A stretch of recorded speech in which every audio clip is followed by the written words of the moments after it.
One morning, Percy pulled into Farquhar Station. Hi guys, how's it going? I'm doing well. How about you, Percy? I'm doing pretty good. Nice to see you, Percy. That's good. What brings you up here, Terence? Oh, I've just brought up a load of lumber from Hackenbeck, just to save you lads a trip. And we certainly appreciate it, said Toby. The workload's been driving us crazy. You can say that again. I was late picking up the mail last night because I had so many stone trains. I'm sorry to hear that, you two. Just glad to help out. Thanks again, Terence. What would we do without you? Well, I'm glad you're thankful for my help now, said Terence. I think I'm missing something here. Did Toby never tell the story of when we met? Well, I suppose not, but we've got time here now. Oh, yeah, I'd love to hear it. And this is the story Toby told. It was many years ago, just a few days after Toby arrived on the railway. One day, Toby stopped at a signal box next to Terence's field, and Terence pulled up alongside. Oh, hello there. Who are you? Name's Terence. Would you be the engine Thomas was talking to me about earlier? I suppose so. I've started helping out with the trains on this branch line. Oh, my apologies, I didn't even catch your name. Oh, I'm Toby. Well, nice to make your acquaintance, Toby. See you around. Oh, you too. Toby's signal soon changed, and the tram engine departed. Later that afternoon, Toby arrived at Elsbridge to take on water. What was that all about, Toby? Asked Henrietta. I can tell something was wrong. Oh, come on now, Henrietta.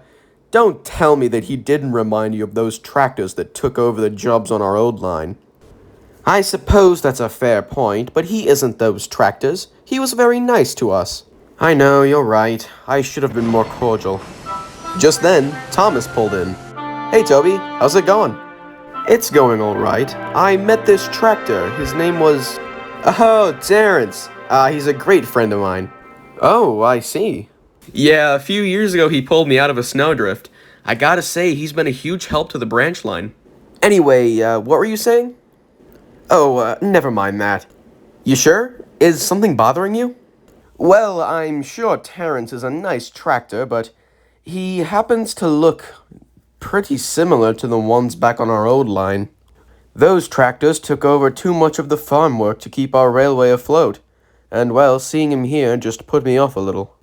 But again, said Henrietta, that's no reason to be so judgmental. Yes, I know, said Toby. I'll go and talk to him when I get the chance. Do you want me to say something in case I see him first? That would be a help. Thank you, Thomas. No problem, he replied. Toby had finished filling up on water, and he left. But when he passed by the field, Terence was nowhere to be seen. Later that afternoon, Thomas was resting at Farquhar when the station master approached him. Good afternoon, Thomas. Unfortunately, I have some bad news. Toby's brakes have cut out at the quarry and he won't be able to return safely, so we need you to go and take his train. But the fences aren't up yet, said Thomas. I thought I can't go up there.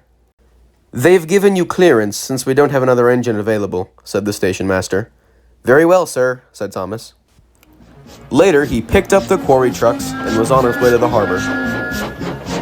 The run was going smoothly at first, but the troublesome trucks wanted to have some fun. Push him! Bump him! This is too slow, said the trucks. They started to shove Thomas down the hill. Faster, they called. Hey, wait, this is too fast, called Thomas. Cut it out!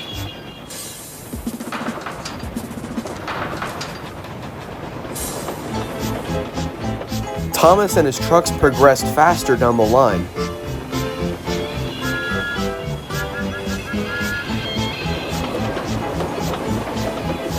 He raced into one side of Hackenbeck Tunnel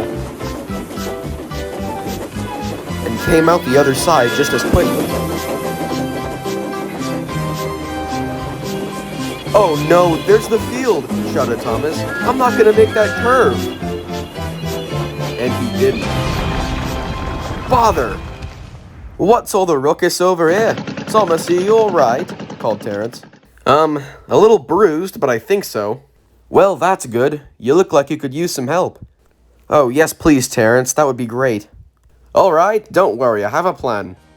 Terence started backing around Thomas towards the trucks. Terence, what exactly is your plan here? Well, these trucks are meant for the harbor, aren't they? I assume that's important. You'd really be willing to take that for me? Why, yes, of course. Job needs doing, doesn't it? Chuckled Terence. And so, he left with the trucks. It took a while, but Terence got the trucks to the harbor and then returned to help Thomas. Right then, Thomas, let's get you back on the rails. Oh, thanks, Terence. You're a lifesaver. I know. A chain was attached between Terence and Thomas's back coupling. Terence pulled as hard as he could to get Thomas out of the field and back onto the rails. "Oh, right," exclaimed Terence. "There you are, Thomas, back on the rails and good to go." "Ah, thanks, Terence," said Thomas. "I think I owe you, 3 now." Just then, Toby arrived. "Oh, Thomas, thank goodness you're all right. I heard you had an accident." "Well, I'm back up on the rails thanks to our friend Terence." "Terence? You got Thomas back onto the rails all by yourself?" "I sure did. Not the first time, and probably not the last." "Why, thank you, Terence. We certainly appreciate it." "Oh, it's nothing," said Terence. "Don't mention it." "Yeah, I really appreciate you taking my trucks, too." "You took the trucks, too? My goodness." "Oh, yeah, I did. The trucks still needed to be delivered." "Well, you certainly are a hard-working tractor," said Toby. "Great job, Terence." "Like I said," chuckled Terence, "I'm just happy to help you two out." "Speaking of helping, Toby, could you help me back up to Farquhar? I need to be looked over." "Oh, right, of course," said Toby. "Let's get going." "Goodbye, Terence," he called, and then the two of them left. "And that," finished Toby, "is how we became friends. Terence has always been a huge help to the branch line." "Well, thanks for sharing the story, Toby." "Anytime, Percy. Now, I believe you should get those mail cars back to Elsbridge." "Oh, right, of course. I'll see you two later," replied Percy. "Goodbye, Percy. Take care," called Terence. And with that, the green engine departed.